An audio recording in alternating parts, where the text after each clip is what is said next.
radiallahu ta'ala anha, who was the beloved of Allah,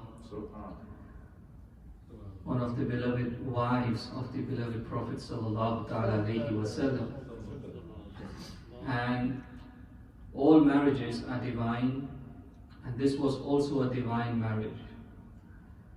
The Prophet sallallahu alayhi wasallam was shown Sayyidah Aisha radiallahu ta'ala anha in the dream, and Sayyidina Jibreel alayhi salatu taslim was actually carrying her, and she was veiled.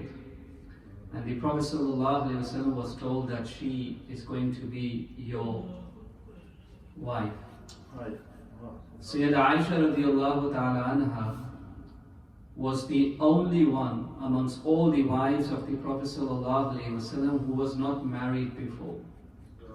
All the other wives of the Prophet ﷺ were married before, were widows. And the Prophet ﷺ, subhanallah, when widows did not have that kind of honor and respect, the Prophet ﷺ made them the mothers of the believers. Ummahatul Mu'mineen. But Sayyida Aisha radiallahu ta'ala anha married the Prophet ﷺ when she was very young. And that was the culture of the time. Age did not matter in those days.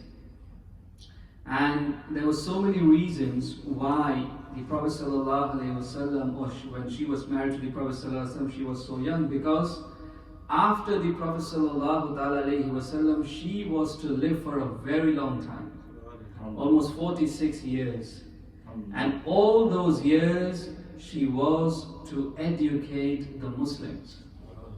She was to tell the Muslims when the laws were actually being formulated. She was to disclose the hidden life of the Prophet ﷺ to the Sahaba, to the masses. Because the Sahaba knew the life outside the house of the Prophet ﷺ, but did not know what happened inside the house. So who would tell? What was the Prophet ﷺ like inside the house? What did the Prophet ﷺ do as a husband, as a father, and so on? It was Sayyida Aisha radiallahu ta'ala anha, who, alhamdulillah, she was so good with memory, and she was so brilliant and intelligent that they say that 25% of our deen came to us from Sayyida Aisha radiallahu anha. And this also shows the women's maqam in Islam, mashallah, and the task that they can do. Not that they are just in the kitchen at home and looking after children. No, they can do a lot of things, mashallah, mashallah. So that brings us to the topic of today, about marriage, about husband and wives. And alhamdulillah, we need to look no further.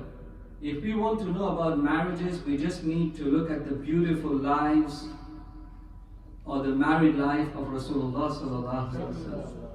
And there are so many examples.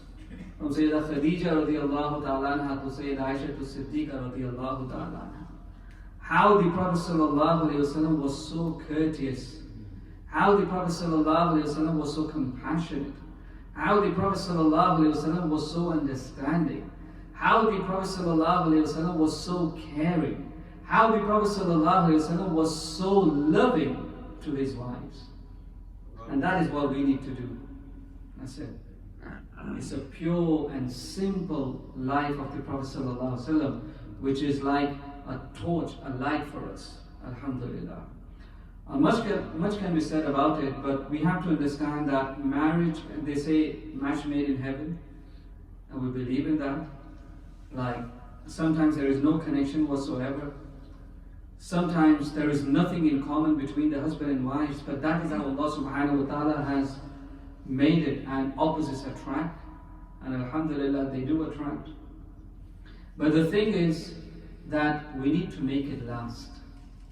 Because this again is an amanat from Allah subhanahu wa ta'ala. And this is one relationship which is the strongest, yet it is not a blood relationship. Right? We're not blood relatives. But this relationship is to be the most strongest and the most intimate and the most lasting.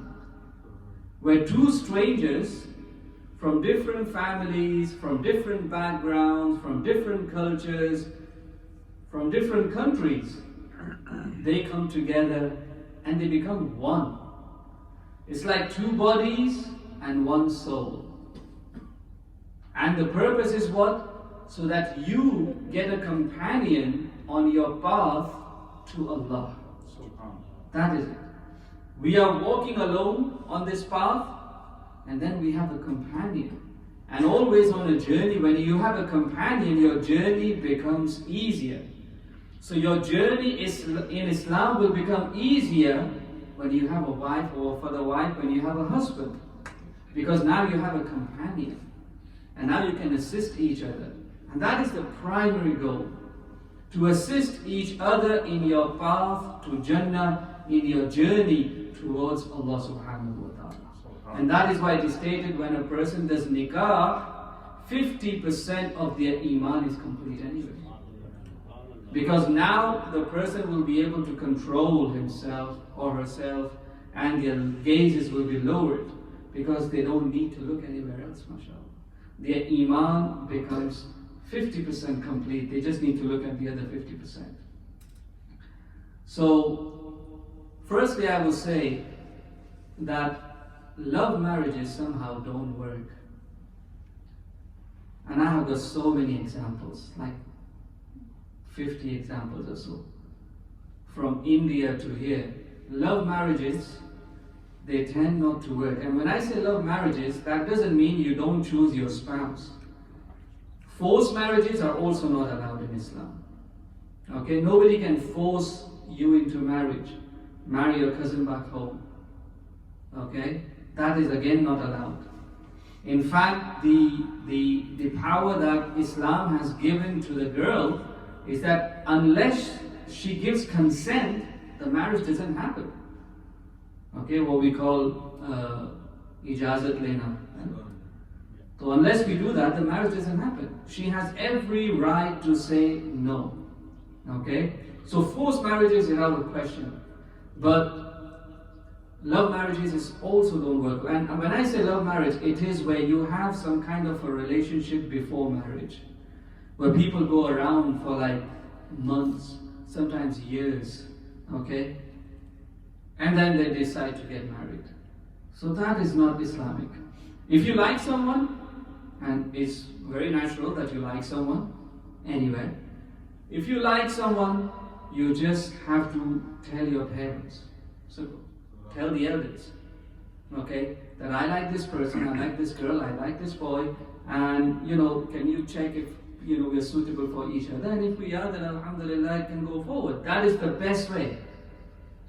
That you involve your parents, and inshallah, your parents, if they deem fit, they take it forward. And if they say no for some reason, then it's best if you don't. Again, I'm not saying that you have a say, of course, it's your marriage and you have every right. But if for any reason your parents are saying no, then look into it and take it seriously. Because what history and examples teach us is if you go against your parents, and we have seen so many examples again, where the girl leaves everything, runs away with the guy. And what happens 5 years down the line? They don't want to know each other. They hate each other. They don't want to be with each other. So many examples, Allahu Akbar. Where the girl left everything, where the boy left everything. They fought with everyone. They went against all the traditions. And then in the end, what? Because it's probably lust. It's probably infatuation. It is not love as they say love. And this is a masjid. Normally I don't do this program in a masjid marriage program. We do in a hall or somewhere where we can openly talk more about things. Okay? But anyway, beyond that, once you are married, inshallah, now, people always check or talk about, what are my rights? I'm married now. What are my rights as a husband? Or what are my rights as a wife? Allah will not ask you about your rights. Allah will ask you about your responsibilities. If you are a husband, Allah will ask you, how did you fulfill your responsibility as a husband? And Allah will ask, how did you fulfill your responsibility as a wife? This is what Allah subhanahu wa ta'ala will ask. Allah will not ask, were your rights fulfilled? No, Allah will ask, did you fulfill the rights of the other person? So don't think too much about rights. Think about, I am answerable for my responsibilities towards the other person. Am I fulfilling those responsibilities? What are my responsibilities rather than what are my rights? And we know what the rights and responsibilities are. You have to look after each other, you have to take care of each other, provide. Man has to provide, but nowadays women has to work too. So one thing which we don't do is we don't appreciate our women enough. Okay? We don't appreciate. When was the last time you said thank you when you got a meal? Okay? When was the last time you praised the meal? When was the last time you were helping in the house? Okay? We talked about Sunnah. You know what the Sunnah of the Prophet ﷺ was? He was the busiest man in the world, wasn't he? He had the most important mission anybody could have. But still he made time for wives. Not one wife, 10, 11 wives. He made time for each one of them. And gave equal time and equal rights to each one of them. We only have one. Okay? I hope so. Most of us. It's impossible to have two nowadays. Like, almost impossible. And those who are dreaming of having two, I know one person, and I know a few, but I know one person who has two. And I asked him, what's your life like? He said, if you want to taste hell on this earth, have two wives. Because our society doesn't allow. Islam allows, but Islam allows with a lot of conditions. With a lot of conditions. It's like you will be with a weighing machine all the time, you have to weigh everything. Weigh your time, weigh everything that you give them, okay? It is not practical nowadays. If somebody has it, if somebody is, if the wife is happy, if the husband is happy, and he is equal in everything, then that is fine. But for most people, it is almost impossible. It is very, very difficult. Just look after one of them. And if you're thinking somebody else is better, you never like your own, do you? It's always somebody else who would be better. Then that is not the case. Grass is always green on the other side, but it is not. Okay? And Allah Ta'ala says, the one you dislike, maybe Allah Ta'ala has kept a lot of goodness in him or in her. And the one maybe you like, maybe there is a lot of, things that you would dislike later on. And this is exactly what happens in love marriages. You look at the person with those glasses, where you just look at the good side of it. And the moment you start living together, the other side comes out, and you don't like this side. You have never seen this side. Unless you live with a person, you could be going around for 5 years. You will never know the person truly. You have to live with that person. And what happens in kind of an arranged marriage, and not forced marriage, arranged marriage, where your parents are involved and your liking and disliking is also involved, what happens is, you like the person for what he or she is. Good or bad. You develop that liking. And that love, the mawadda it is called, Allah subhanahu wa ta'ala places in the heart. Our elders, they never even saw their spouse. Is that right?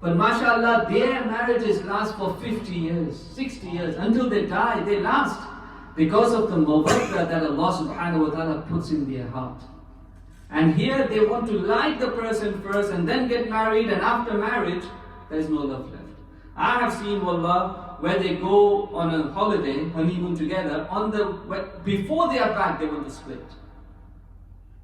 They want to split before they get back. From there they find, I don't want to live with this guy. Okay? And people spend like £100,000 on weddings nowadays, right? And then within 6 months,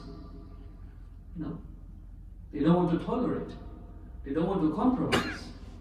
Okay? It doesn't work like that. You have to think that this is a trust from Allah subhanahu wa ta'ala. this is an amanah from Allah subhanahu wa ta'ala, and we have to make it work. Because divorce is the worst thing which is allowed, and that means which is most disliked by Allah subhanahu wa ta'ala. In extreme circumstances, if it doesn't work, then obviously there is a way out. But otherwise, we have to make it work. Because your spouse in this world is also your spouse in the akhirah. Don't say, oh no. Your wife here is your wife in Jannah. But both of you will be made much more beautiful and much more handsome, mashallah. And all the things that you dislike will be taken out. There will only be the person that, or everything you like about him or her. Anyway, so it is all about compassion. It is all about understanding. As I said, you're two different people. Your likes and dislikes will be completely different. So you have a compromise. If anyone is imposing on the other person, it's never going to work. You compromise.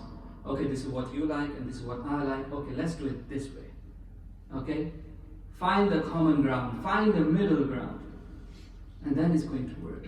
And I was talking about appreciation. We don't appreciate. I mean, the women has to bear the brunt all the time. So women is looking after children. Women is looking after the house. Right now, hum kitne aaram se baithe hain. What are women doing? Preparing our iftar, our food in the kitchen. And now, it used to work in the olden days, but now we also make her to go to work, isn't it? Women mostly go to work. That is the society and culture we live in. To make ends meet and to go on all those holidays that we need and expensive gifts and so on, both of them need to work. And now she is working and she is doing all the other things. It's like if the wife goes out somewhere and you look after the child for one day, you'll keep going on about that for a week. I looked after the child, man. It was so difficult. It was so difficult. You're looking after 2-3 children for a day and you keep saying about it. Allah, you keep talking about it. And she looks after them all day. If you cook for one day, you will make sure everybody knows, I cooked today. Is that right? She cooks every day. If you clean for one day, you know, men, one weekend, look after the whole house. One weekend. And from Monday, you will start valuing your wife. Oh God, you do all this on a daily basis, without any break, and without any holiday? Subhanallah. So we have to, they don't ask for much. You should say thank you all the time. Thank you for every time you get food. Thank you. Jazakallah. Okay? And then, lastly, I could go on about this as I said. Lastly, we should reinforce our commitment and our love and our loyalty to her. Women are very insecure. Okay, women are very insecure. So you have to keep telling them that yes, you still look beautiful, mashallah. Since yesterday, you are still beautiful, alhamdulillah. I loved you yesterday and I love you today too. Okay? We have to say these things. We have to make them realize that they are appreciated and they are loved and that, we still have that place in our hearts for them. If you have all these things, inshallah, it's going to work. Trust is another thing. You have to trust each other. Okay? We have to trust each other. There should be nothing behind their backs. I don't know how many of you would give your phones to your wives, or the wives would give their phones to you. I mean, if there is nothing to hide, then there is nothing to hide. They can read your messages, can't they? So, yeah. Another thing is communication. Men are very bad with communication. We don't say how we feel to them. We just expect it. Why can't she suss it out? I want this. I want this. I want it to be this way. Okay, we don't say it. We have this ego problem. Women say all the time, and we have to say, please be quiet, isn't it? They speak too much, we speak too less. We don't say what is in our hearts. And that is why women can endure more. We say they are the softer gender, but they can endure much more than men.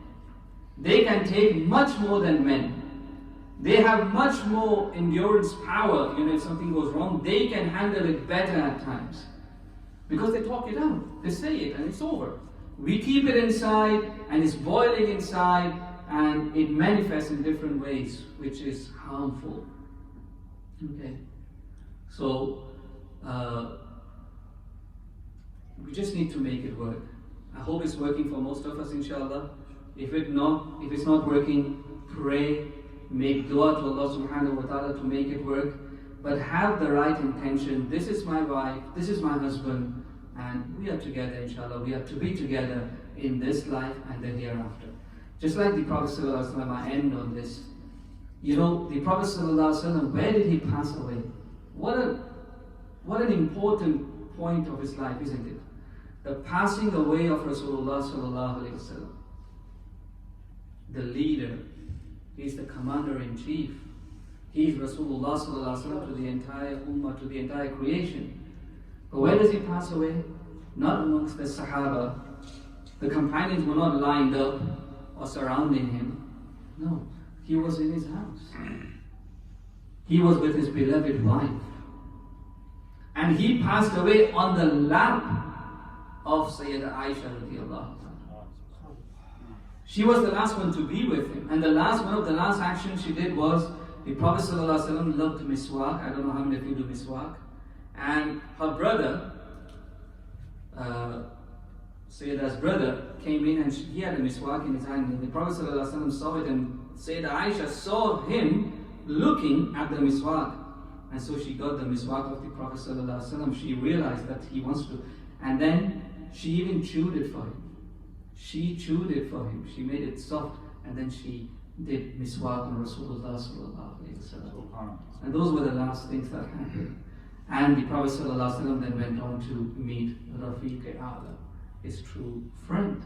But look where it happened. In the house of Sayyidah Aisha, on the lap of Sayyidah Aisha radiallahu ta'ala. And that is the loyalty, the love, and the commitment, alhamdulillah. So we are blessed, alhamdulillah. All those people who are married are blessed. Take it as a blessing. Take it as an amanat of Allah subhanahu wa ta'ala, where men have to go out of our way to look after women, because they are like glass. The Prophet said they are fragile, like glasses. They break easily. So look after them. May Allah ta'ala give us the tawfiq. Assalamu alaikum wa rahmatullah. Subhanallah wa bihamdihi, subhanallah al-azim. آج کا بابرکت دن ام المؤمنین سیدہ عائشہ صدیقہ رضی اللہ تعالی عنہا کی یاد میں انعقاد پذیر ہو رہا ہے. اور اس میں دیکھیں لاسٹ ڈیز یسٹرڈے ہم نے rights of the children and responsibility of parents اس کے اوپر گفتگو کی تھی. آج چونکہ حضرت عائشہ صدیقہ رضی اللہ تعالیٰ عنہا کا یوم ہے اور آپ نبی اکرم صلی اللہ تعالیٰ علیہ وآلہ وسلم کی وائف ہیں, زوجہ ہیں اور تمام مومنوں کی ماں ہیں, تو اس کے اوپر ہماری جو ریلیشن شپ ہے گھر کے اندر میاں اور بیوی کی وہ کیسی ہونی چاہیے اور اس کے اندر کیا برکات ہونی چاہیے.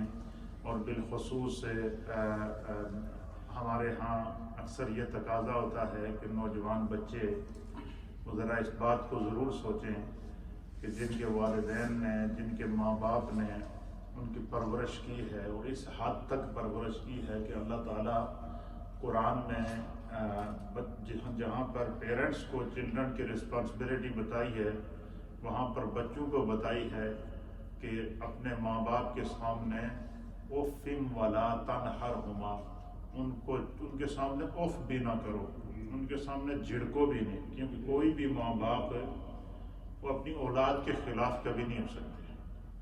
اور کوئی بھی ماں باپ, روئے زمین کے ماں باپ جو ہیں, چاہے ان کا تعلق کسی بھی نسل سے ہو, لیکن اللہ تعالیٰ نے ماں باپ کے اندر ایک ایسا جذبہ رکھا ہے, ایک ایسی محبت رکھی ہے. اس کو باپ کی محبت کو محبت پدری کہتے ہیں اور ماں کی محبت کو محبت جو ہے وہ ماں کہتے ہیں, ممتا کی محبت کہتے ہیں. تو ماں باپ کی اپنے بچوں کے لیے جو محبت ہوتی ہے یہ جو ہے وہ بالکل انکنڈیشنل ہوتی ہے. اور ماں باپ کے اپنے بچوں کے لیے جو محبت اور جو سوچ ہوتی ہے, کبھی بھی کوئی بھی ماں باپ اپنے بچوں کے بارے میں برا نہیں سوچتے. یہ بات ذہن میں رکھیے. اور وہ ماں باپ جو اپنے بچوں کو پرورش کریں، ان کو پالیں، ان کو جو ہے وہ جوان کریں، اور پھر پتہ چلا جی شام کو بچہ گھر ایک لڑکی لے کر آ گیا جی میں تو شادی کر چھڑی، ماں باپ کو پتہ ہی نہیں۔ یہاں سے پھر کیا ہوتے ہیں، معاشرے بگڑ جاتے ہیں۔ جس طریقے سے یہ بتایا گیا کہ اگر کسی کو کوئی لڑکی پسند ہے یا کوئی چاہتا ہے کہ میں فلاں جگہ سے شادی کروں، تو وہ سب سے پہلے اپنے ماں باپ کو اعتماد میں لے، اپنے ماں باپ سے بات کرے۔ پھر اسی طریقے سے والدین کو چاہیے کہ وہ پہلے دیکھ لیں گے، اگر وہ اس کے حق میں بہتر ہے تو پھر بامی مشاورت سے، کنسنس سے گھروں کے معاملات جب چلیں گے تو آگے لائف بھی چلے گی، ورنہ لائف کے اندر فل سٹاپ آ جاتا ہے۔ بڑے بڑے اس میں مشکلات آئی ہیں، مصائب آئی ہیں۔ ہمارے لیے جو ایگزامپل ہے وہ نبی پاک صلی اللہ علیہ وسلم کی زندگی ہے۔ حضور علیہ ارینج میرج یا کنسنسس کے ساتھ جو میرج ہوتی ہے، اس میں اللہ نے بڑی برکتیں رکھی ہیں۔ آج ہم جس عظیم شخصیت کا ذکر کر رہے ہیں، ام المؤمنین سیدہ عائشہ صدیقہ رضی اللہ تعالیٰ عنہ، ان کی شادی اور نبی پاک صلی اللہ علیہ وسلم کے ساتھ جو ان کی شادی ہوئی ہے، یہ ارینج میرج تھی، اور اس کا انتخاب خدا کی طرف سے ہوا۔ کس کی طرف سے ہوا تھا؟ اللہ کی طرف سے۔ میرے سامنے حدیث پاک ہے، اس کو امام بخاری رحمۃ اللہ علیہ نے صحیح بخاری میں نقل کیا، اور حضرت انس بن مالک، حضرت عائشہ صدیقہ رضی اللہ تعالیٰ عنہ خود اس کی راویہ ہے۔ سیدہ عائشہ صدیقہ کہتی ہے کہ مجھے نبی اکرم صلی اللہ تعالیٰ علیہ وآلہ وسلم نے مجھ سے ارشاد فرمایا کہ عائشہ میں تمہیں بتاؤں کہ تم میرے نکاح میں کیسے آئی ہو؟ میں نے تمہارا انتخاب اپنی بیوی کے طور پر، اپنی وائف کے طور پر میں نے تمہارا انتخاب کیسے کیا ہے؟ تو اس سے پہلے نبی پاک صلی اللہ علیہ وسلم نے جتنی شادیاں کی تھی وہ یا تو متعلقہ خواتین تھی یا بیوہ خواتین تھی۔ اس کی بھی ایک وجہ ہے، ایک ریزن ہے۔ ریزن یہ ہے کہ عرب کے معاشرے کے اندر جو عورت بیوہ ہو جاتی یا جس عورت کو طلاق ہو جاتی، اس کو برا سمجھا جاتا تھا، اس کو رسپیکٹ نہیں دی جاتی تھی۔ تو نبی اکرم صلی اللہ تعالیٰ علیہ وآلہ وسلم چونکہ رحمت للعالمین ہیں، کائنات میں ہر شخص کے لیے رحمت ہیں، اور یہ وہ رسم تھی جو کفار کی طرف سے، مشرکین کی طرف سے عرب کے اندر ایک معاشرے کے طور پر ایک بری بیڈ ایک رسم کے طور پر مشہور تھی کہ کوئی عورت فوت ہو جائے، کسی عورت کا شوہر فوت ہو جائے۔ آج بھی جو ہے نا بعض مذاہب کے اندر، بعض جیسے ہندوستان کے اندر بعض ایسے مذاہب ہیں، ہندوؤں کے اندر بھی کئی قسم کے مذاہب ہیں، اس میں باقاعدہ یہ بھی کہا جاتا ہے کہ کسی عورت کا جو ہے وہ شوہر فوت ہو جائے تو وہ گھر میں بیٹھی رہے گی، وہ کسی شادی میں نہیں جا سکتی، کسی تقریب میں نہیں جا سکتی۔ تو اس طرح کی وہ رسومات جاہلانہ قسم کی آج کے معاشرے کے اندر بھی پائی جاتی ہے۔ تو نبی اکرم صلی اللہ علیہ وسلم کے دور کے اندر کفار اور مشرکین کسی عورت کا شوہر فوت ہو جائے یا کسی کو طلاق ہو جائے تو اس کو برا سمجھا جاتا تھا۔ تو نبی پاک صلی اللہ علیہ وسلم نے سب سے پہلے ام المؤمنین سیدہ عائشہ سیدہ خدیجہ الکبریٰ رضی اللہ تعالیٰ عنہا سے نکاح فرمایا۔ تو حضرت خدیجہ الکبریٰ کی حضور علیہ الصلوۃ والسلام کے نکاح میں آنے سے پہلے آپ کے 2 شوہر تھے، فوت ہو چکے تھے۔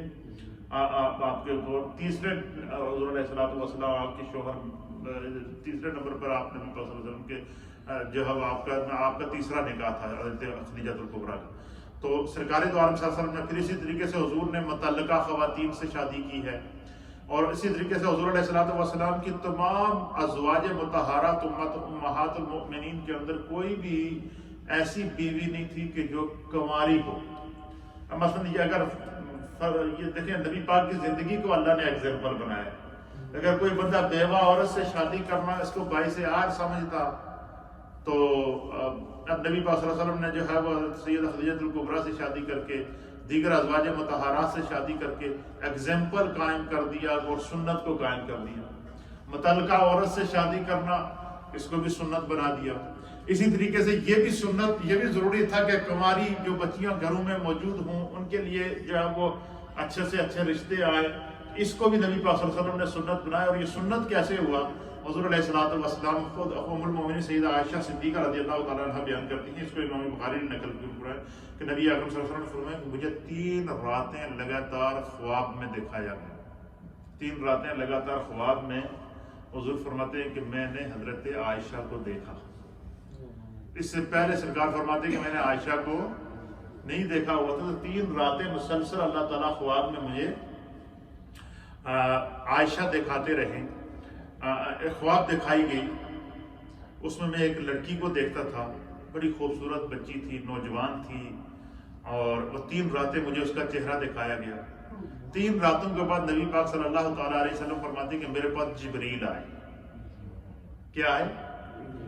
جبریل آئے۔ تو حضور نے فرمایا کہ جبریل نے ریشم کے کپڑے کے اندر ایک تصویر رکھی ہوئی تھی، ریشم کے کپڑے کے اندر تصویر رکھی تھی جو جنت سے لے کر آئی تھی تصویر، جبریل علیہ السلام۔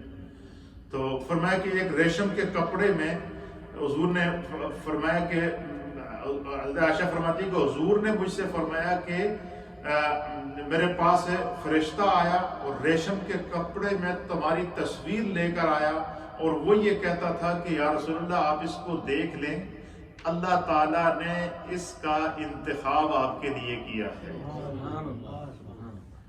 ام المومنین سیدہ عائشہ صدیقہ رضی اللہ تعالی عنہا تمام ازواج مطہرات پر فخر کیا کرتی تھی۔ آپ کہتے ہیں لوگوں کے رشتے انہوں نے ماں پیو لے کے آتے ہیں، خاندان والے لے کے آتے ہیں، مجھے اس بات پر فخر ہے کہ میرا رشتہ میرا رب نبی کے پاس لے کر آیا۔ مجھے بتائیں اس سے بڑا کوئی اعزاز ہوگا؟ ذرا تصور میں جا کر سوچے نا، کہنا تو آسان ہے، تصور میں سوچے۔ حضور علیہ السلام فرماتے ہیں کہ جب وہ ریشم کے کپڑے میں تصویر لے کر فرشتہ میرے پاس آیا اور پھر مجھے بتایا گیا کہ یہ آپ کی زوجہ ہوں گی، اور پھر مجھے القاء کیا گیا، میرے دل میں ڈالا گیا کہ یہ جو تصویر ہے یہ تو صدیق اکبر کی بیٹی کی ہے۔ پھر نبی پاک صلی اللہ علیہ وسلم نے جو ہے وہ ان کو پیغام نکاح بھیجا اور انہوں نے لبیک کہا۔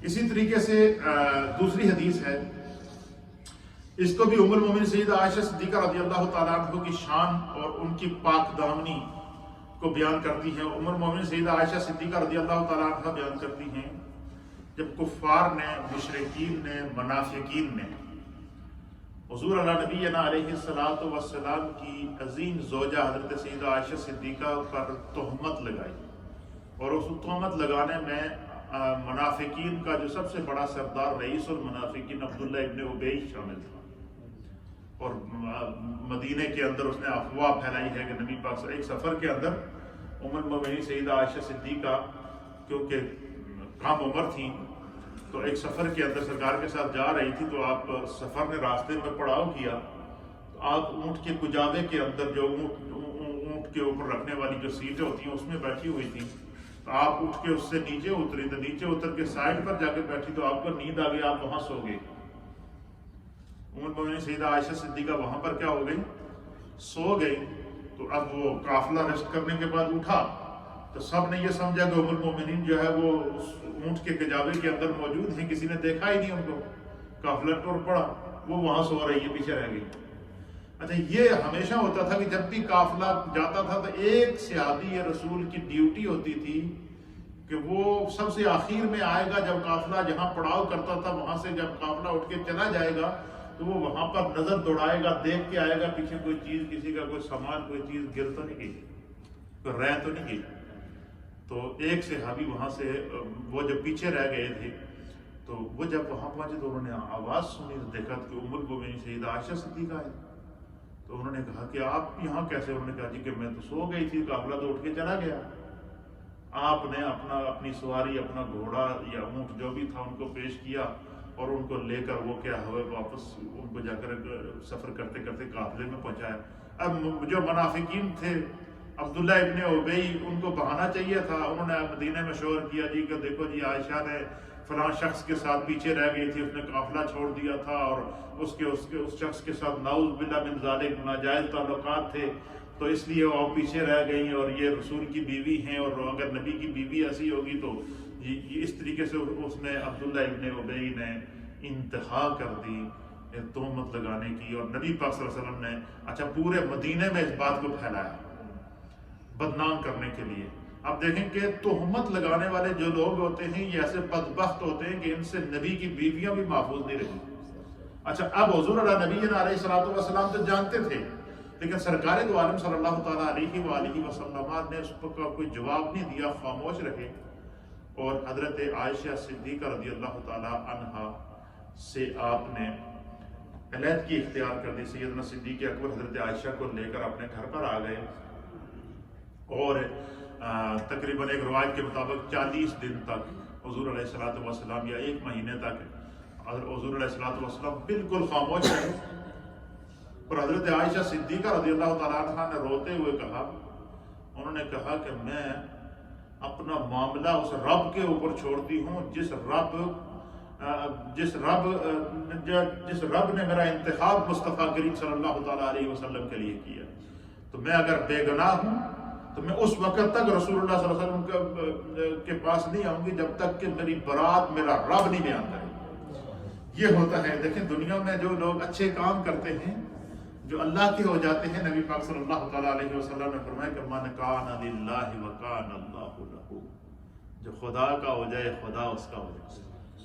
پھر اللہ تعالیٰ نے تقریباً 1 مہینہ گزرنے کے بعد جب وہ سارے اپنے پروپیگنڈے کر چکے، جو کچھ ان نے منافقین نے مغلظات بکنے تھے وہ بک چکے، اور جو حضور علیہ السلام کو اذیتیں پہنچانی تھی وہ پہنچا چکے، اب اللہ کی طرف سے وحی نازل ہوئی، اور اللہ تعالیٰ نے سورہ نور کی پہلی 12 سے 11 آیات، سورہ نور کی کتنی آیات ہیں؟ یہ تقریباً یہ سورہ نور جو ہے یہ ہے 18ویں پارے کے اندر۔ سورہ نور کتنے پارے کے اندر ہے؟ 18ویں پارے کے اندر ہے، اور سورہ نور کی یہ سورہ نمبر ہے قرآن کریم کی 24 نمبر سورہ نمبر 24 ہے، اور پارہ نمبر 18 ہے۔ اس کی ابتدائی 10 آیات یا 11 آیات وہ ہیں جو اللہ تعالیٰ نے وحی کے ذریعے ام المومنین سیدہ عائشہ صدیقہ کی پاک دامنی کو بیان کیا، یعنی حضرت ام المومنین سیدہ عائشہ صدیقہ کی مرتبے، مقام اور عظمت کا اندازہ لگائیں کہ حضور علیہ السلام کے نکاح میں لانے سے پہلے اللہ نے ان کی تصویر جنت سے بھیجوائی، اللہ نے وحی کے ذریعے میرے مصطفیٰ کو القاء کیا، اللہ نے میرے مصطفیٰ کریم کو فرشتے کے ذریعے پیغام بھیجوایا کہ اللہ چاہتا ہے کہ آپ عائشہ سے نکاح کریں۔ تو حضرت سیدہ عائشہ صدیقہ رضی اللہ تعالیٰ عنہ کا جو رشتہ تھا یہ خدا کی طرف سے مصطفیٰ کریم کو بھیجا گیا تھا، تو گویا حضرت عائشہ صدیقہ رضی اللہ تعالیٰ عنہ یہ انتخاب رب کریم تھی مصطفیٰ کریم صلی اللہ علیہ وسلم۔ اور یہی وجہ ہے کہ ام المومنین سیدہ عائشہ صدیقہ فرمایا کرتی تھی کہ اللہ نے جو اعزاز مجھے اور مریم کو عطا فرمایا وہ کسی اور کو عطا نہیں کیا۔ آگے میں بیان کروں گا، حدیث کے اندر آپ کا ایمان تازہ ہو جائے گا۔ حضرت عائشہ فخر کے ساتھ اپنے مرتبے، اپنے مقام کو خود بیان کیا کرتی تھی، اور وہ کیا ہے وہ سماعت فرمائیں، آپ کا ایمان تازہ ہو جائے گا۔ یہ حدیث ہے، اس حدیث کو الطبقات الکبریٰ کے اندر یہ حدیث موجود ہے، تاریخ دمشق میں علامہ ابن عساکر نے اس کو نقل کیا ہے، اسی طریقے سے الاصابہ کے اندر یہ حدیث موجود ہے، اسد الغابہ کے اندر یہ حدیث موجود ہے، الاستیعاب کے اندر جلد نمبر 4 کی اور صفحہ نمبر 439 پر یہ حدیث موجود ہے، اور اس حدیث کی راویہ خود ام المومنین سیدہ عائشہ صدیقہ۔ آپ کیا بیان کرتی ہیں؟ آپ فرماتی ہیں کہ اللہ تعالیٰ نے مجھے 7 ایسی صفات عطا فرمائی ہیں۔ ام المومنین ایسی دیکھیں ہماری مائیں ہیں، ایسی وہ امہات المؤمنین ہیں کہ خدا نے ان کو کیسی عزت، کیسی پاک دامنی عطا فرمائی تھی۔ آپ فرماتی ہیں کہ اللہ تعالیٰ نے مجھے 7 ایسی صفات عطا فرمائی ہیں جو حضرت مریم بنت عمران، حضرت مریم بنت عمران کے سوائے دنیا میں کسی عورت کو عطا نہیں تھا۔ حضرت مریم کون تھی؟ حضرت عیسیٰ علیہ السلام کی والدہ ماجدہ۔ تو ام المومنین سیدہ عائشہ صدیقہ کہتی کہ اللہ تعالیٰ نے 7 مینوں ایسی خصوصیات عطا کی ہیں، 7 ایسے کمالات اللہ نے مجھے عطا کیے ہیں، 7 ایسی عظمتیں اللہ نے مجھے عطا کی ہیں جو حضرت مریم اور میرے سوا دنیا میں کسی اور عورت کے حصے میں آئی ہی نہیں ہے۔ کتنا بڑا اعزاز ہے۔ پھر انہوں نے ان 7 چیزوں کو بیان کیا۔ یہ 7 چیزیں میں آج آپ کے سامنے بیان کر دیتا ہوں۔ جتنی ہماری مائیں بہنیں گھروں میں مجھے سن رہی ہیں ان کو غور سے سنیے گا کہ دیکھیں اگر پاک دامن عورت ہو تو اس کی عظمت کی گواہی خدا دیتا ہے، اس کی عزت اللہ رکھتا ہے۔ جو عزت دار خاتون کسی بھی گھر میں موجود ہو، ماں کی صورت میں موجود ہو، بیوی کی صورت میں موجود ہو، بیٹی کی صورت میں موجود ہو، جو اپنی اور اپنے گھر کی اور اپنے شوہر کی عزت کی حفاظت کرتی ہے، خدا اس کی حفاظت کرتا ہے اور وہ اللہ کی پروٹیکشن کے اندر آ جاتی ہے۔ اور اس کی مثال ہمارے سامنے سیدہ عائشہ صدیقہ کی زندگی ہے۔ کیا ہے؟ آپ فرماتی ہیں کہ اللہ تعالیٰ نے 7 ایسی صفات اور کمالات عطا کیے ہیں جو حضرت مریم کے علاوہ کسی اور دنیا کی عورت کے حصے میں نہیں آئی۔ آپ فرماتی ہیں کہ سب سے پہلی صفات کیا جو اللہ نے مجھے عطا فرمائی ہے، جو کسی روئے زمین کی عورت کے حصے میں نہ آئی؟ کہتی ہیں کہ فرشتہ میری تصویر لے کر اللہ کی طرف سے نبی پاک کی بارگاہ میں نازل ہوا۔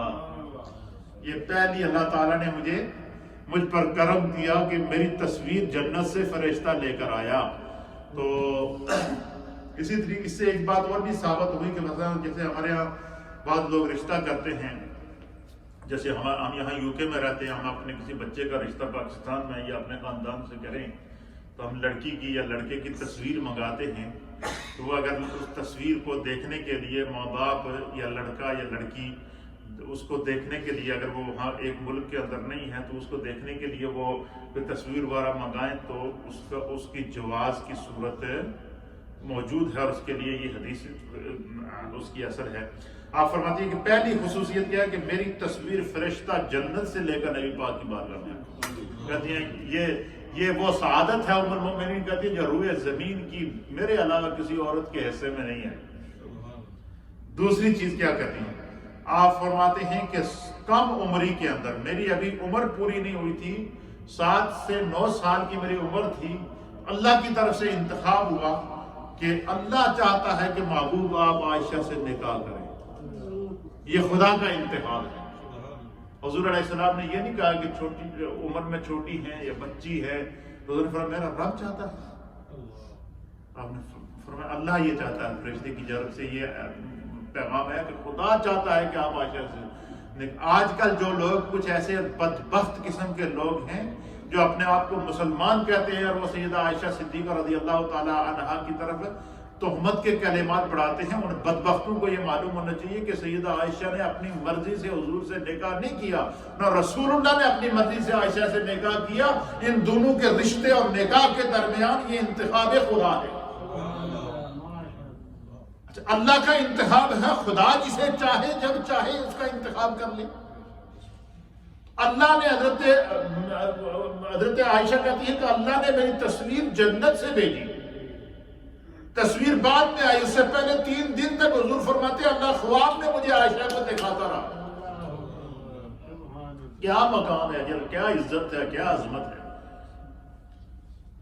کہنا آسان ہے، باتیں کرنا آسان ہے، لیکن ذرا تصور میں جا کر سوچے نا کہ حضرت عائشہ کی عظمت کا کیا عالم ہے کہ جن کی تصویر جنت میں لگی ہوئی ہے اور جنت میں ان کی تصویر لے کر فرشتہ نبی پاک کی بارگاہ میں آ رہا ہے، ان کا رشتہ لے کر فرشتہ اللہ کے حبیب کی بارگاہ میں آ رہا ہے، اور فرشتہ آ کر نبی پاک کی بارگاہ میں فرما رہا ہے کہ یا رسول اللہ، اللہ چاہتا ہے کہ آپ عائشہ سے نکاح کریں۔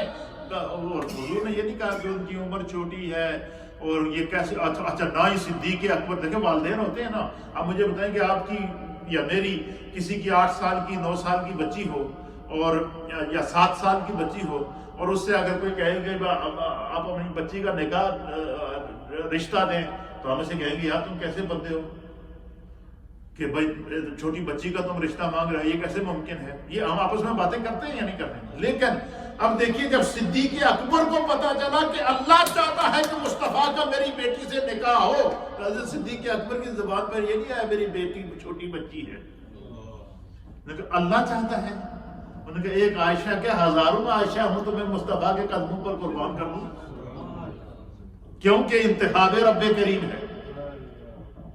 دیکھیں دنیا میں بڑی بڑی شادیاں ہوتی ہیں، دنیا میں بڑے بڑے رشتے ہوتے ہیں، دنیا میں بڑی بڑی تقریبات ہوتی ہیں، لیکن اس تقریب رشتہ کا، اس تقریب نکاح کا، اس پیغام نکاح کا، اس پیغام رشتے کا کیا عالم ہوگا کہ حضرت عائشہ کی تصویر فرشتہ لے کر آ رہا ہے، حضرت عائشہ کو حضور کو خواب میں دکھایا جا رہا ہے، فرشتہ بتا رہا ہے کہ رب چاہتا ہے کہ آپ عائشہ سے نکاح کریں، اور صدیق اکبر کہتے ہیں کہ یا رسول اللہ اگر رب کی یہی مرضی ہے، آپ کی یہی مرضی ہے، صدیق کی کیا مجال ہے؟ میری جان، میرا مال، میری اولاد، میرا سب کچھ تو آپ کے لیے ہے، میں ہوں ہی آپ کے لیے، میری اولاد کیا چیز ہے؟ سب کچھ قربان کر دیا۔ تو 7 سال کی عمر میں نکاح ہوا، 9 سال کی عمر میں رخصتی ہوئی، حتیٰ کہ یہاں تک بعض روایات کے اندر آتا ہے کہ حضرت عائشہ صدیقہ رخصتی کے بعد گھر میں کھلونوں کے ساتھ کھیلا کرتی تھی، حضور ان کو کچھ نہیں کہتے تھے۔ کیوں؟ حضور فرماتے تھے کہ یہ عائشہ یہ میرا نہیں، یہ رب کا انتخاب ہے، یہ اللہ کی طرف سے تحفہ ہے۔ اس عظیم خاتون کے اوپر، اس عظیم ام المؤمنین کے اوپر جن کا انتخاب رب نے کیا، جن کی تصویر فرشتے لے کر آئے، اس کے اوپر منافقین نے الزام لگائے۔ تو اللہ تعالیٰ نے پھر سیدہ عائشہ صدیقہ رضی اللہ تعالیٰ عنہ کی پاک دامنی میں کیا کیا؟ قرآن کی سورہ نور کی آیات نازل فرمائے۔ آگے چل کے میں اس کی بھی بتاؤں گا۔ اچھا، اور دوسری چیز کیا؟ پہلا کیا فخر کیا؟ آپ کہتے تھی کہ فرشتہ میری تصویر لے کر آیا، مجھے اس پر فخر ہے، ایسا دنیا کی کسی روئے زمین کی عورت کے حصے میں یہ سعادت ہے نہیں آئی۔ دوسرا یہ کہ کم عمری میں میرا نکاح اور میری رخصتی ہوئی، اس لیے کہ میں سرکار دو عالم صلی اللہ تعالیٰ علیہ وسلم کے لیے رب کی طرف سے منتخب کی گئی، رب کا انتخاب تھا۔ اور تیسری چیز کیا کہتی تھی کہ کم عمری میں کے ساتھ ساتھ مجھے یہ بھی اعزاز حاصل ہے کہ حضور علیہ الصلوۃ والسلام کی جتنی بھی ازواج مطہرات ہیں ان میں سے میں واحد ہوں جو کنواری ہوں۔ یہ اعزاز بھی اللہ نے سیدہ ام المؤمنین عائشہ صدیقہ رضی اللہ تعالی عنہا کو عطا فرمایا۔ تیسری چیز آپ فرماتی ہیں کہ مجھے اس بات پر بھی فخر ہے۔ اللہ، اب آپ ایک ایک بات سنیں گے، آپ یقین کریں گے کہ آپ کا دل مچل جائے گا۔ آپ فرماتی ہیں کہ مجھے اس بات پر فخر ہے کہ آپ فرماتی ہیں کہ مجھے اس بات پر فخر ہے، اور کیا فخر ہے کہ فرمایا کہ کئی مرتبہ، ایک مرتبہ نہیں کئی مرتبہ میرے بستر کے اوپر رسول اللہ میرے ساتھ موجود تھے، تو میرے بستر پر اللہ نے کئی مرتبہ وحی نازل فرمائی۔ اللہ اکبر۔ حضرت عائشہ صدیقہ کا انتخاب، حجرہ سیدہ عائشہ صدیقہ آج بھی مزار مصطفیٰ کی صورت میں موجود ہے۔ یہ جو نبی پاک صلی اللہ علیہ وسلم کی قبر مبارک ہے، یہی وہ کمرہ تھا۔ دیکھیں مدینے، پورے مدینے کا نقشہ چینج ہو گیا ہے، لیکن حجرہ عائشہ اسی طرح ہے۔ کیوں؟ اس جگہ کا انتخاب میرے رب نے کیا تھا کہ یہاں عائشہ رہیں گی۔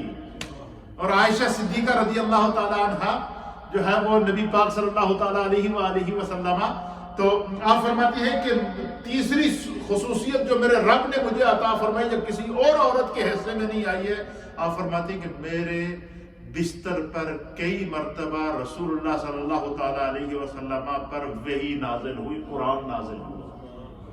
اور چوتھی چیز، اللہ اکبر، یہ ایسی پیار والی باتیں میں آپ کے لیے موتی تلاش کر کے لایا ہوں، انشاءاللہ ساری زندگی آپ، اور میں بیان بھی اس انداز سے کروں گا کہ آپ بھولیں گے کبھی نہیں۔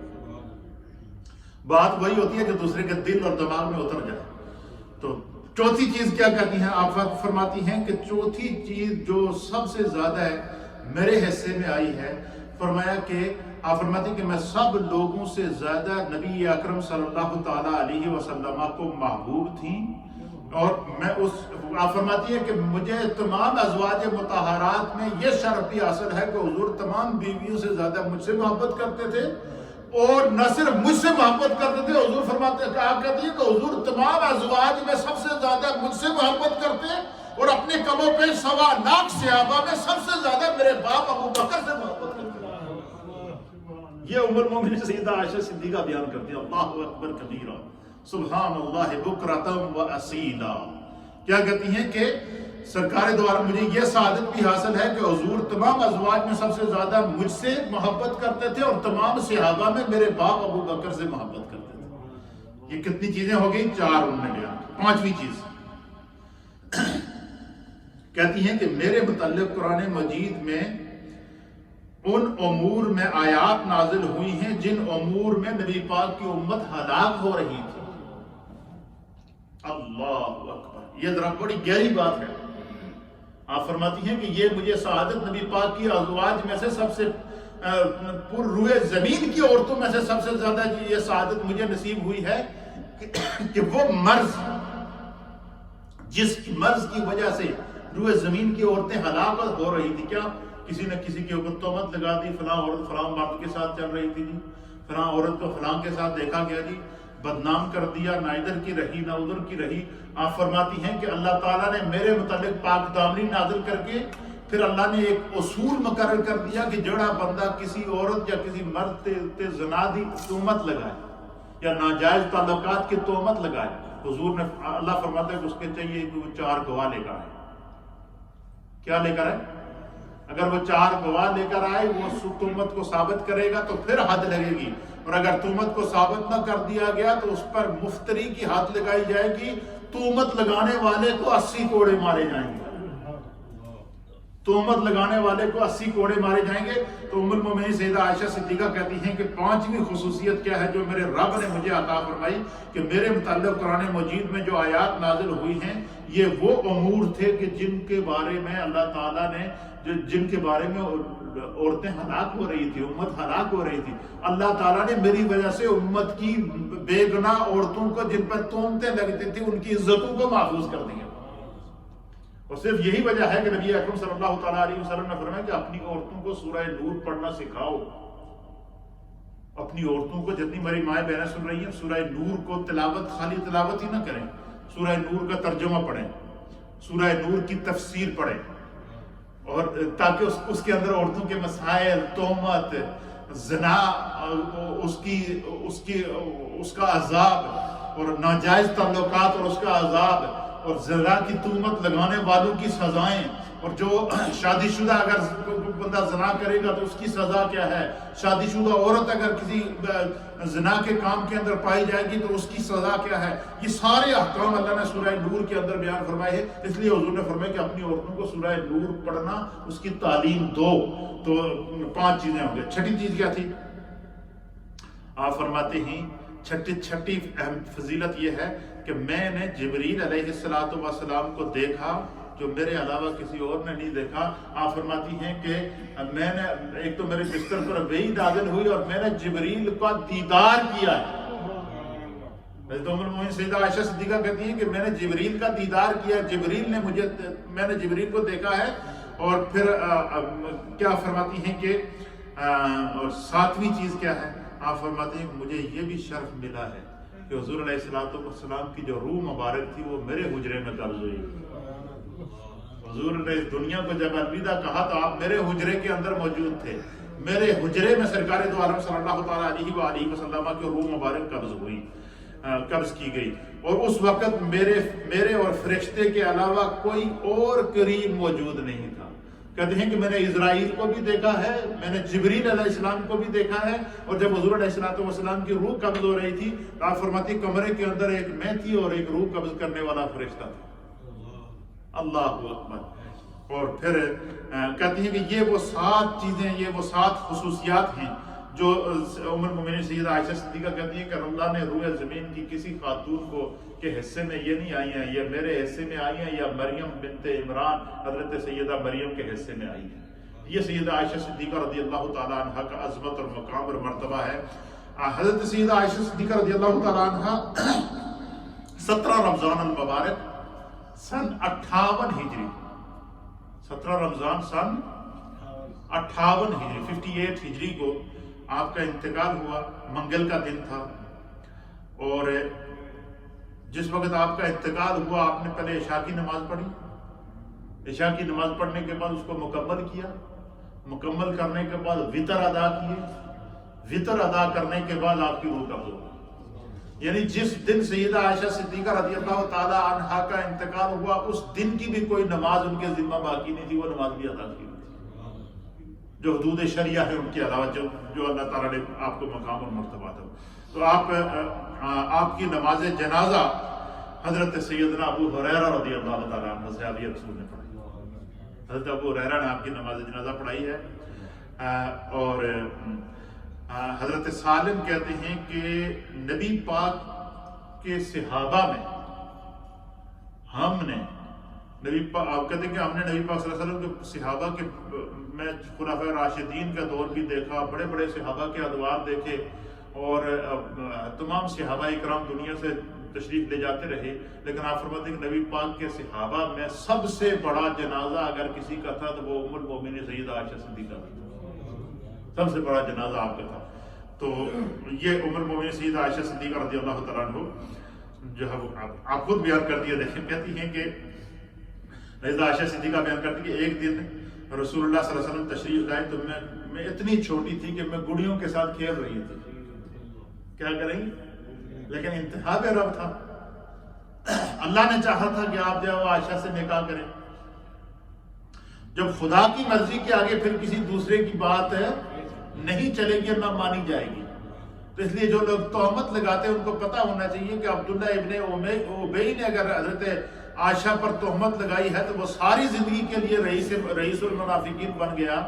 تو جو آج کے دور کے اندر اپنے آپ کو بڑے جو ہے وہ مذہبی رہنما اور لیڈر کہتے ہیں اور اپنے آپ کو ایک طبقے کا امام کہتے ہیں, اور وہ اگر سیدہ عائشہ صدیقہ کی شان میں گستاخی کریں گے تو یاد رکھیں کہ ان کا انجام وہی ہوگا جو عبداللہ ابن ابی کا ہوگا.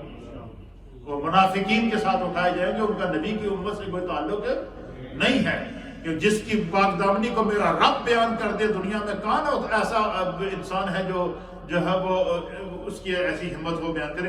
آپ فرماتے ہیں کہ میں اتنی لاشعوری کی عمر میں تھی, بچی تھی. حضور علیہ السلام تو اللہ کی مرضی تھی بس. حضور علیہ السلام نکاح کر کے 7 سال کی عمر میں نکاح کیا, 9 سال کی عمر میں رخصتی کر کے آ کر گھر میں چھوڑ دیا, کھیلتی رہو عائشہ تو رب کا انتخاب ہے, میرے رب کی مرضی ہے. تو آپ کہتے ہیں ایک دفعہ حضور علیہ السلام تشریف لائے تو ام المومنین کہتی ہے کہ میں گڑیوں کے ساتھ کھیل رہی تھی. آپ نے پوچھا عائشہ یہ کیا ہے؟ تو میں نے کہا یہ حضرت سلیمان علیہ السلام کا گھوڑا ہے. کیا ہے؟ جیسے بچی سے پوچھا نا, بچیاں کھیل رہی ہوں تو ان سے پوچھیں کہ یہ کیا کر رہی ہے, تو بچیوں تو کہتی ہیں کہ میں نے کہا کہ یہ حضرت سلیمان علیہ السلام کا گھوڑا ہے. تو سرکار دو عالم صلی اللہ علیہ وسلم مسکرا دی. آپ مسکرائے حضرت عائشہ کی بات سن. پھر دوسری چوتھی حدیث سماعت فرمائیں. حضرت عائشہ صدیقہ رضی اللہ تعالیٰ عنہ بیان کرتی ہیں کہ میرے پاس رسول اللہ صلی اللہ علیہ وسلم تشریف لائے اور کہا کہ میں تمہارے سامنے ایک چیز پیش کرتا ہوں, تم اس میں عجلت نہ کرنا, حتیٰ کہ اپنے والدین سے مشورہ کر لینا, کیونکہ آپ کو خواب معلوم تھا اور میرے والدین سے علیحدگی میں مشورہ نہیں دیں گے. تو میں نے پوچھا کہ کیا چیز ہے؟ تو آپ نے قرآن حکیم فرقان مجید کی سورۃ الاحزاب کی آیات پڑھ کر پڑھی کہ اے نبی کی بیویوں سے کہہ دو کہ تم دنیاوی زندگی کی زیب و زینت کو چاہتی ہو, آؤ میں تمہیں سامان نفع اچھی طرح سے رخصت کر دوں. تو اللہ تعالیٰ نے پھر نبی اکرم صلی اللہ علیہ وسلم کے ازواج کے لیے احکام نازل فرمائے, پردے کے احکام نازل فرمائے. پھر سب سے بڑی بات, اس پر بات ختم کرتے ہیں. میں نے آپ کی خدمت میں حضرت خدیجہ الکبریٰ رضی اللہ تعالیٰ عنہ کا واقعہ بیان کیا تھا کہ جب حضرت جبریل نے اگر پر مارا غار حرا پر, وہاں سے پانی نکلا تو جبریل نے کیا کیا تھا؟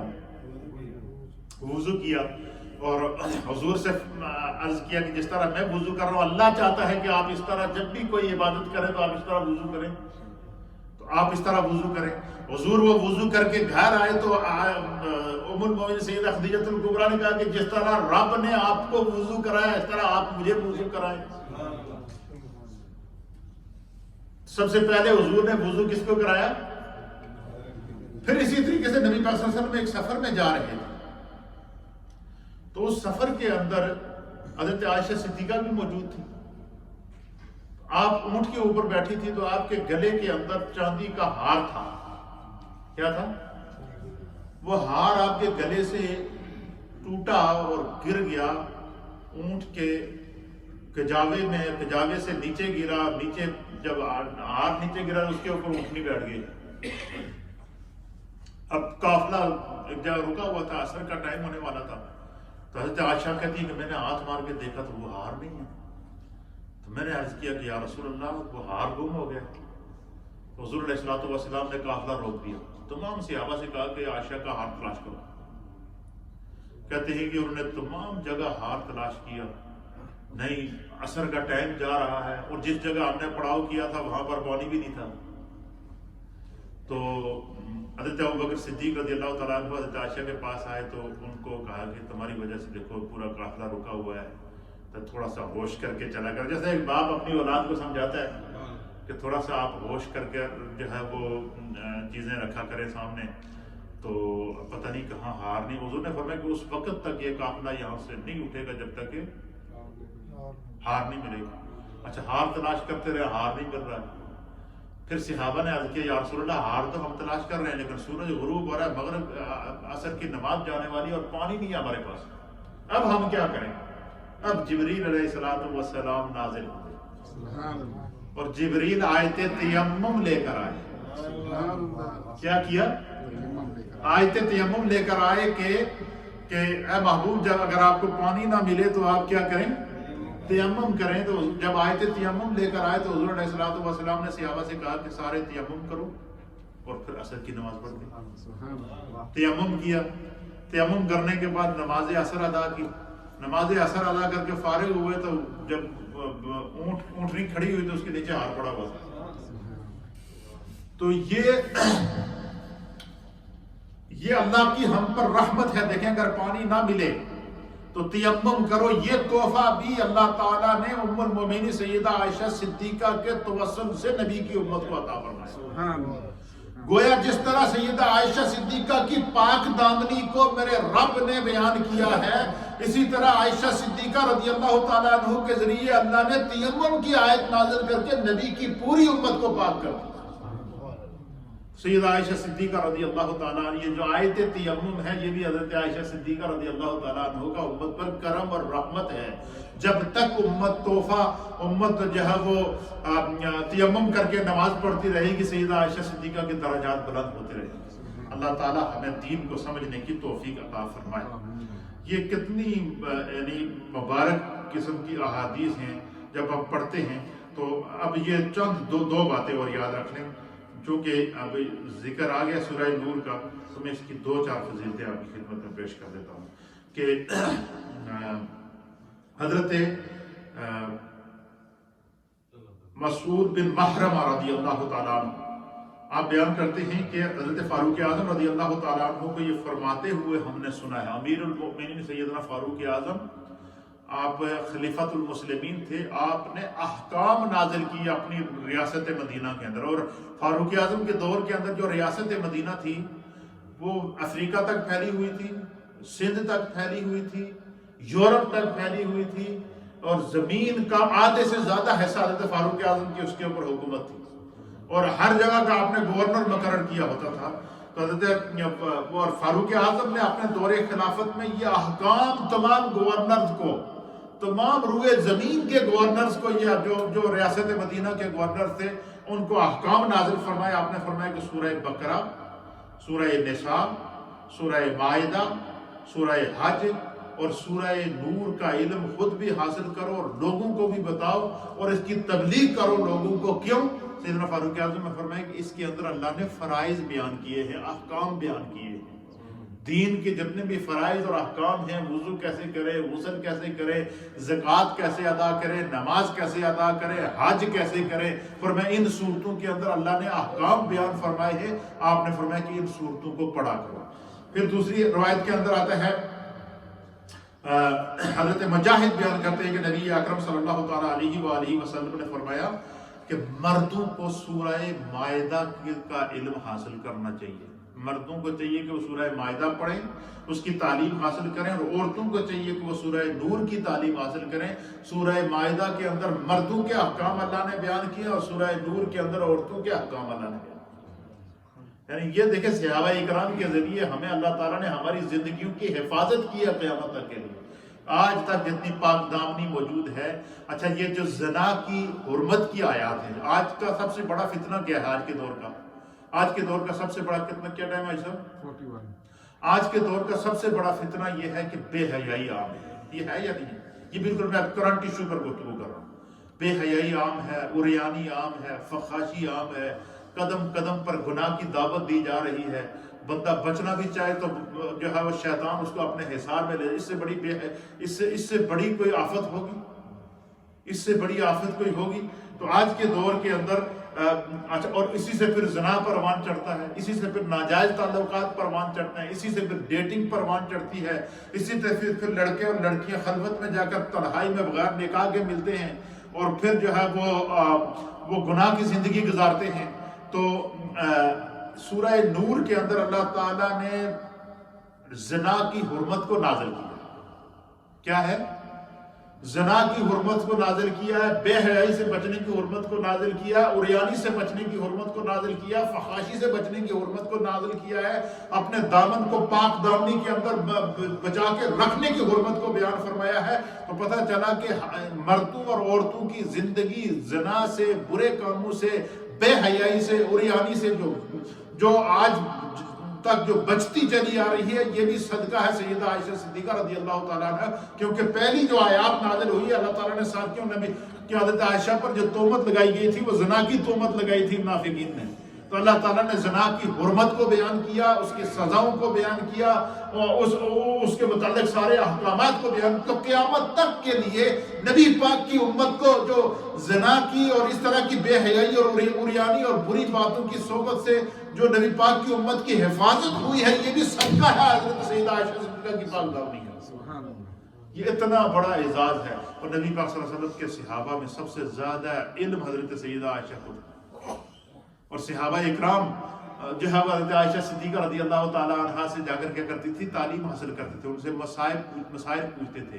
عورتیں آ کر آپ سے مسائل پوچھتی تھیں، سب سے زیادہ آپ سے احادیث روایات ہیں. تو یہ سیدہ عائشہ صدیقہ رضی اللہ تعالیٰ عنہ کا آج یوم ہے، اس لیے آج ہم نے ان کا ذکر کیا اور اس کے متعلق جتنی فضائل اور مناقب کی آیات اور احادیث تھیں اس کا خلاصہ آپ کی خدمت میں پیش کیا ہے. اللہ تعالیٰ ہمیں دین کو سمجھنے کی توفیق عطا فرمائے.